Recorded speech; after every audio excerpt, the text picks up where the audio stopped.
Hello and welcome to another Skardcast Battle Report, this time 100% painted. That's right, quality for your gaming. So we're playing Jeff and his beautifully painted Space Marine army, playing 1500 points. And you've seen me play Jeff. He's actually added a few different models to his army, come 6th edition, since the last time we played, which was both our first games of 6th edition. And I'm trying a few new things as well. So, Jeff, what do you have in your army?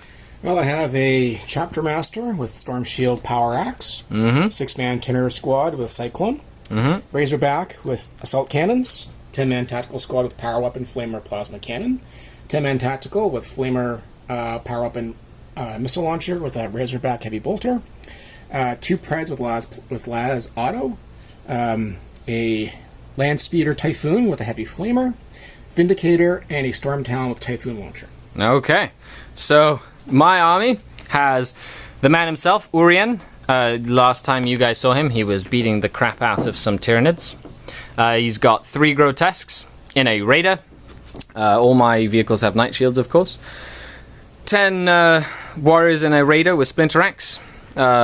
6 Reaver Jet Bikes with a Champion with a Venom Blade, 2 Heat Lances, 2 5-man Witch units in Dual Cannon Venoms, 2 Triple Lance Ravagers, and 7 Racks with a Liquefy Gun and another Raider and another Homunculus randomly with another Liquefy Gun. That's 1500 points. We'll be playing in the 40k Nation basement. We'll be back. Okay, so for the tactical portion of this battle report, stay tuned at the end for a series of slides and tactical notes. The terrain looks like this on a barren wasteland. Put a few pieces of terrain. We're playing Hammer and Anvil, and we're playing Crusade.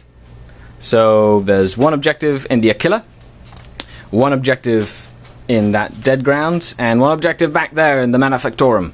The Space Marines deployed first after the Dark Eldar forced them to, and they've deployed a Tacto Squad, Vindicator, 2 Razorbacks, a Predator on that flank, another Tactical Squad. This one has the Missile Launcher, that one has the Plasma Cannon. That's the Terminator with the Commander, another Predator, and the Land Speeder all across the line. And in reserve they have the Storm Talon. As a Warlord trait, a command trait of re-rolling 1s to any enemy unit within 3 inches of an objective. So for all units within 12 inches of his commander, which is great. Mine, of course, Urien, being the arrogant person that he is.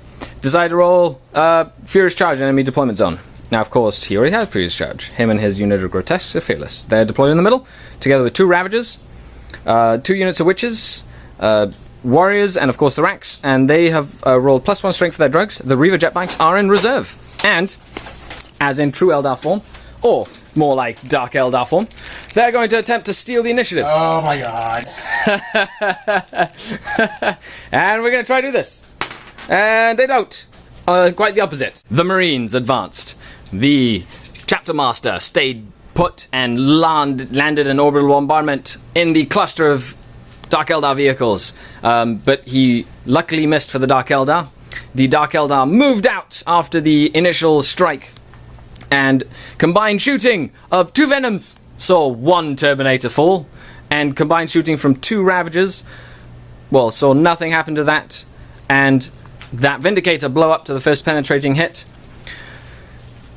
Now we're moving on to Space Marine turn 2. The Space Marine line opened fire, moved around. The Storm Talon arrived. A lot of shooting saw 2 hull points down from Urien's Raider, and it cannot move or shoot. And 1 hull point taken from a glance from that Raider. Both Ravagers were quickly disposed of. 1 from a lucky shot from the rocket launcher in the building, and another one by the Storm Talon that was finished off after the Predator blew off 2 hull points. And now we're moving on to Dark Eldar, turn 2. The Reaver Jetbike showed up and boosted up the flank to support the flank. The Venom fired into the Tactical Squad, doing 1 wound, who didn't kill anybody. Other shooting saw 1 hull point from 3 Lances and 2 Liquefy Guns taken off of that Land Speeder, who's still fully functional. And all in all, Urien moved up, tried to charge the Terminators through terrain, and failed. And that's all, folks. We'll be back after Space Marine turn 3. Shooting saw the Typhoon knock down and kill 4 out of that Raider squad in the explosion. They are pinned. That Rack Raider got knocked down, has 1 hull point left, so it's immobilized. from the Storm Talon that came across in a strafing run. The Terminators and the Master charged into the Grotesques that took almost the entire army worth of shooting and lost one Grotesque, and Urien had one wound left. Master challenged, Urien accepted, and Urien killed him with his flesh gauntlet. So now, and then one Grotesque is one wound, and the Aberration is still fine with his scissor hands. No shooting on the jet bikes, and this Venom blew up, and only 2 witches survived, but they did not run away. And now we're moving on to Dark Eldar, turn 3. The Rex came out and finally killed that speed. I should have done that last turn, but I didn't. Snap shooting into the Storm Talon did nothing. The witches moved up. This witch unit has just charged into this Razorback, so we're going to do 2 Haywire Grenades into the Razorback, needing 3 to hit. 1 hits, and then needing a glance. So that Razorback takes a 1 hull point of damage. And in combat, Urien challenged out the squad champion, killed him, and then 2 more Terminators died from the Aberration and the Liquefy gun. And of course, 1 Grotesque died. Urien got back his wound, of course. The Trooper boosting jet bikes killed 3 Marines from that tactical unit and moved behind that building. And now we're going on to Space Marine turn 4. The Storm Talon moved up, blasted 3 of the Cabalite warriors who went to ground. They did not fail the morale check. Oh, we have to do that combat, which we're going to do in a second. Shooting saw the Raider down. And that Predator firing at those Reaver jet bikes with nothing else happening, considering we're moving into the later parts of the game. In combat, Urien and the Aberration finally killed off the 2 Terminators with some consistently appalling rolling by Jeff. And we're moving on to Dark Eldar, turn 4. The Rex moved on to that objective that happened to be a Sky Shield, Skyfire Nexus. The Eldar, the jet bikes, the Reavers in the back, blew up that Predator and moved back into cover. The Witches moved up 2 inches and then ran 5 inches. And then Urien and the Aberration charged into the Assault Cannon Razorback and wrecked it, well, blew it up. And now we're moving on to Space Marine turn 5. The Storm Talon flew off the board to come in next turn and maybe deal with some jet bikes. The tactical squad in the building moved out and only ran 1 inch, so they are not within 3 inches of that objective. This other tactical squad strung out to hold that objective, and a lot of firing into the Grotesque unit saw the Aberration with 1 wound left on it. And the Witches that were running up took 2 casualties and fell back. And now we're moving on to Dark Eldar, turn 5. Everybody piled in around that objective. The Witches rallied and moved up. The Reaver jet bikes boosted over this tactical squad and did 1 wound. Urien and 1 Grotesque ran in and killed the Sergeant in a challenge and then killed 2 more Marines. But the Marines held, so they're holding them up there. And Jeff's going to roll to see if it goes on. Does it go on? It does. And is it night fight now? Because it wasn't night fight last turn. It is. Urien finally finished off those Marines and consolidated 1 inch. He's back at full strength. Blasting all over here, killed all my Reaver jet bikes. And, well, they're all dead. The Witches are moving up. It is night fight, of course. And they're still on that objective. And now, Jeff's going to roll to see if it goes on to turn 7.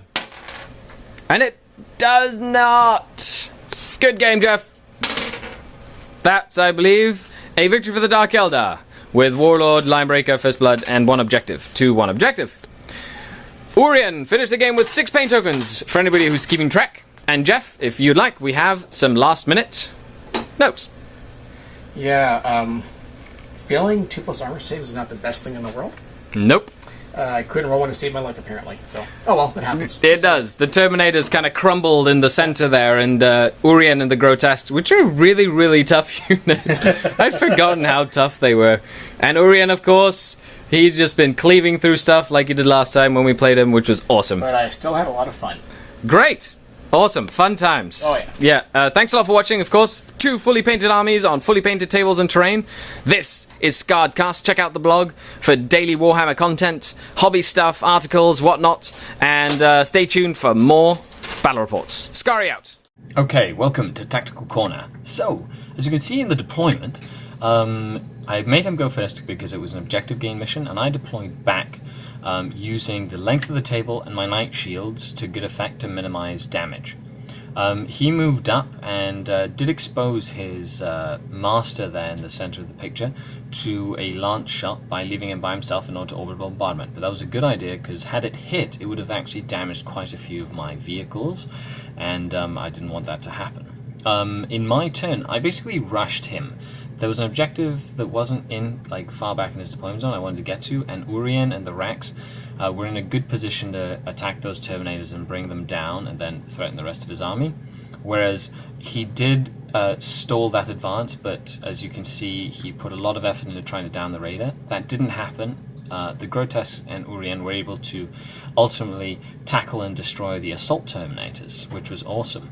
Now, as the game progressed, my right flank, he had saturated it with all this firepower. It was very hard for me to push up from there, and thanks to the jet bikes boosting into that corner, I was able to have some presence on the other side of the board. Now, I used my Rex all wrong. They ended up having to take that objective by the Aquila. I didn't want that to happen. I should have moved them through the building by assaulting the land speeder a turn earlier than I did, and then using them to tackle that further objective. Now, of course, the MVPs of the game, Urien and his Grotesques, tallying a total of 6 pain tokens and just having a very hard time dealing with them. Thanks a lot for listening. See you later.